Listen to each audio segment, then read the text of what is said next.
নমস্কার বন্ধুরা, কেমন আছেন সবাই? পাপিয়া দেব ক্রিয়েশনের ইউনিক একটি রেসিপিতে আপনাদের সবাইকে স্বাগত জানাই। আজ যে পদ্ধতিতে আমি এই রেসিপিটি দেখাবো, আশা করছি ইউটিউবে এভাবে কেউ কখনো দেখায়নি। তো চলুন বন্ধুরা, আমি এই কাঁচা দুধ দিয়ে কিভাবে ঘি বানাই আপনাদের সাথে শেয়ার করি। তো আমি এই কাঁচা দুধটা 4-5 ঘন্টার জন্য একটা থালাতে রেস্ট করতে দিয়েছিলাম। তো দেখুন বন্ধুরা, 4-5 ঘন্টা পরে আমি এই দুধটা থেকে ওপরে যে ফ্যাট ছিল সেই ফ্যাটটা আমি তুলে আলাদা করে নিচ্ছি। তো আমি 4-5 দিন ধরে রেখেছিলাম এর মধ্যে একটা বাটির মধ্যে।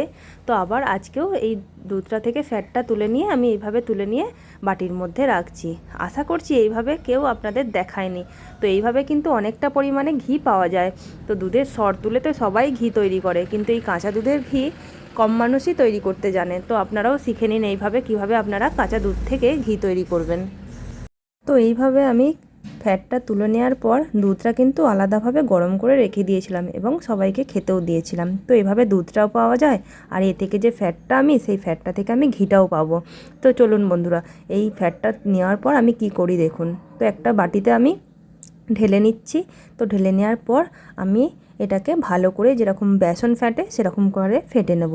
তো যে দেখুন বন্ধুরা, আমি একটা হ্যান্ড বিটার নিয়েছি। তো হ্যান্ড বিটারের মাধ্যমে এটাকে আমি ভালো করে ফেটে নেব। তো চলুন বন্ধুরা, আপনারা দেখতে থাকুন ভিডিওটা।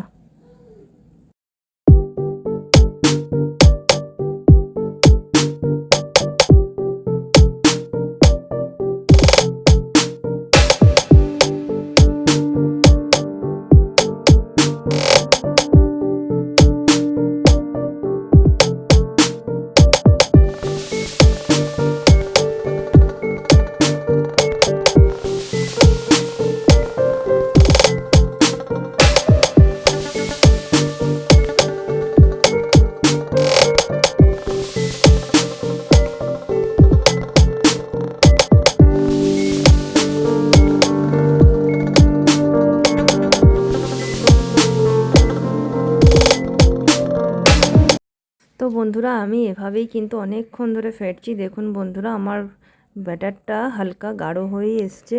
তো আমি প্রায় আধ ঘন্টার ওপর এইভাবে ফাটছিলাম। তো দেখুন বন্ধুরা, আমার মোটামুটি কেকের ক্রিমের মতো কিন্তু গাঢ় হয়ে এসছে।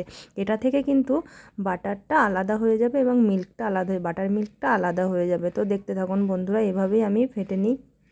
তো এইভাবে ঘি বানালে কি বলুন তো বন্ধুরা, অনেকটা পরিমাণে ঘি পাওয়া যায় এবং ঘিয়ের টেস্টটাও কিন্তু খুব দারুণ হয়। তো সর থেকে তো ঘি সবাই বানাতে পারে, সেটা দুধটা জাল দাও, তারপর দুধটা ঠান্ডা হবে, তারপর দুধ থেকে সর হবে, তারপর তুলে আলাদা করে রাখতে হবে। তো এটাতে কোনো দুধ গরম করার ঝামেলা নেই, দুধটা 4-5 ঘন্টা রেস্ট করলেই এটা পাওয়া যায়। তো বন্ধুরা দেখুন, যাদের ফ্রিজ নেই কিন্তু তারাও এভাবে রেস্ট করে কিন্তু বানাতে পারবেন আমার মতো। তো বন্ধুরা, আমি কিন্তু প্রতিবারে ঘি কিন্তু এভাবেই বানাই শীতকালে। তো শীতকালে ঘি ছাড়া তো চলেই না, দেখতেই পাচ্ছেন বন্ধুরা। তো দেখুন বন্ধুরা, এখানে দেখুন পুরো গাঢ় হয়ে গেছে। এইবার কিন্তু আমার বাটারটা রেডি হয়ে এসছে। তো দেখুন বন্ধুরা, এইভাবে কিন্তু আমি নেড়ে চেড়ে কিন্তু বাটারটা দেখুন পুরো পাতলা ছিল আমার ফ্যাটটা। তো ফ্যাটটা কি সুন্দর গাঢ় হয়ে এসছে। তো আপনারা বানাবেন এইভাবেই, দেখবেন খুব সুন্দর হবে। তো দেখুন বন্ধুরা, আমি কাছ থেকে আর একটু দেখিয়ে দিচ্ছি।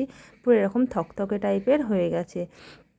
ঠিক আছে বন্ধুরা, দেখুন বন্ধুরা, এইভাবে আপনারা অনেকক্ষণ ধরে, প্রায় আমার আধ ঘন্টার উপরে লেগেছিল। তো ভিডিওটা আমি কেটে দিয়েছি।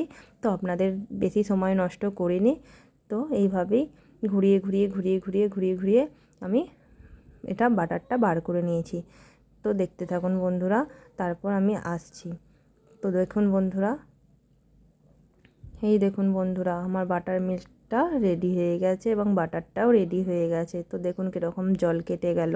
ওটা জল কেটে গেল বলতে ওটা কিন্তু বাটার মিল্কটা বেরিয়ে এলো বাটারটা থেকে।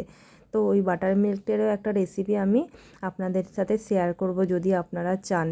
তো বাটার মিল্ক দিয়ে কী বানানো যায় আমি কিন্তু আপনাদের সাথে শেয়ার করব যদি আপনারা কমেন্ট করে বলেন।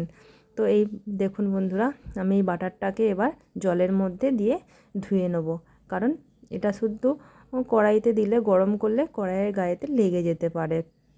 তো ঘি বানানোর সময় কড়াইটা পুড়ে যেতে পারে, তাই আমি একটা পাত্রে জল নিয়ে এভাবে দেখুন বন্ধুরা, বাটার থেকে আলাদা করে নিচ্ছি এবং একটা পাত্রে জল নিয়ে এবার এটি জলেতে ধুয়ে নেব। তো দেখুন বন্ধুরা, দেখতে থাকুন।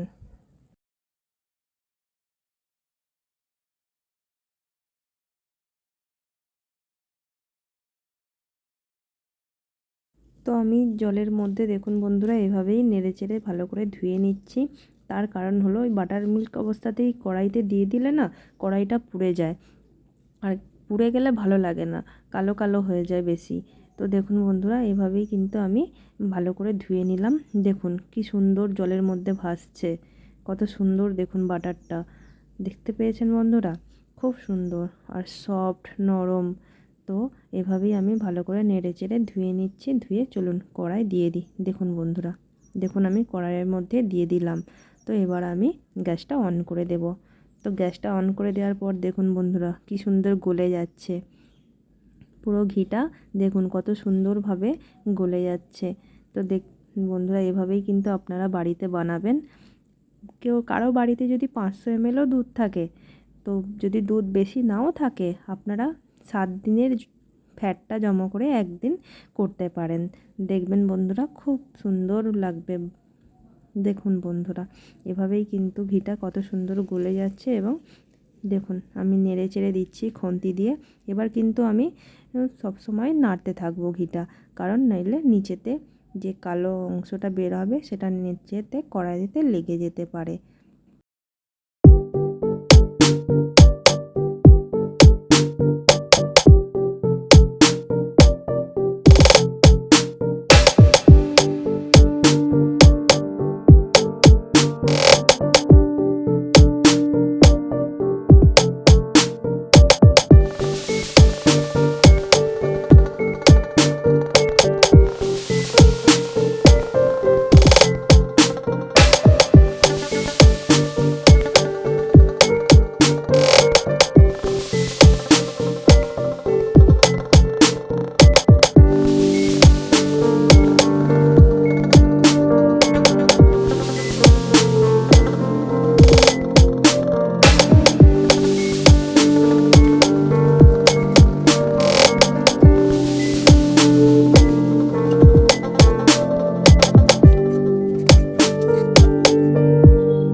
তো বন্ধুরা আমার ঘিটা রেডি হয়ে এসছে। তো আমি একটা পাত্রে ঠান্ডা করে ঢেলে নেব।